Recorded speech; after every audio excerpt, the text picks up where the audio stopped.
மதிப்பிற்குரிய ஆசிரியர்களுக்கும் என் அருமை மாணவ நண்பர்களுக்கும் வணக்கம். மாணவ பருவம் என்பது வெறும் மதிப்பெண்களை சேகரிக்கும் காலம் மட்டுமல்ல, அது உங்கள் வாழ்க்கையின் அஸ்திவாரத்தை அமைக்கும் காலம்.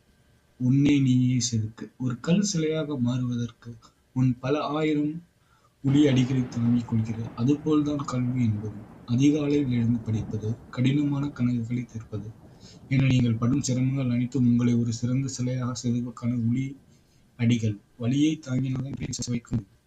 தோல்வி ஒரு பாடம். பரீட்சையில் ஒருமுறை மதிப்பெண் குறைந்தால் வருந்தாதீர்கள். ஒரு தோல்வி என்பது நீங்கள் முட்டாள் என்பதற்கான சான்றிதழ் அல்ல.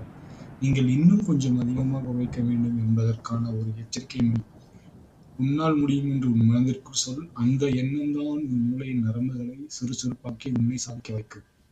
சிறிய விதைகள் பெரிய மரங்கள் ஆகின்றன. இன்று நீங்கள் செய்யும் சிறு சிறு முயற்சிகள், தினமும் ஒரு பக்கம் வாசிப்பது, புதிய ஆங்கில வார்த்தைகளை கற்பது, இவை அனைத்தும் ஒரு சிறிய விதைகளைப் போன்றது. தொடக்கத்தில் அதன் வளர்ச்சி கண்ணுக்கு தெரியாது. ஆனால் காலப்போக்கில் அது ஒரு பிரம்மாண்டமான ஆலமரமாக வளர்ந்து உங்களுக்குள் நிழல் தரும். கவனச்சிதறல்களை கையாளுங்கள். இன்றைய உலகில் உங்களை திசை திருப்ப அலைபேசியும் சமூக வலைதளங்களும் பல உண்டு.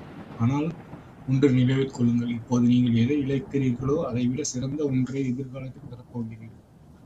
உங்கள் இலக்கை நோக்கி மட்டும் உங்கள் பார்வை வையுங்கள். நண்பர்களே, உறக்கத்தில் வருவதல்ல கனவு, உங்களை உறங்க விடாமல் செய்வதே கனவு என்றார் அப்துல் கலாம் ஐயா. உங்கள் கனவு உங்களை உறங்க விடாமல் செய்யட்டும். நீங்கள் ஒரு சாதாரண மாணவராக பள்ளிக்குள் வந்திருக்கலாம், ஆனால் ஒரு சாதனையாளராக வெளியே செல்ல வேண்டும். நம்பிக்கையோடு நடை போடுங்கள். காலம் உங்கள் கையில். நன்றி.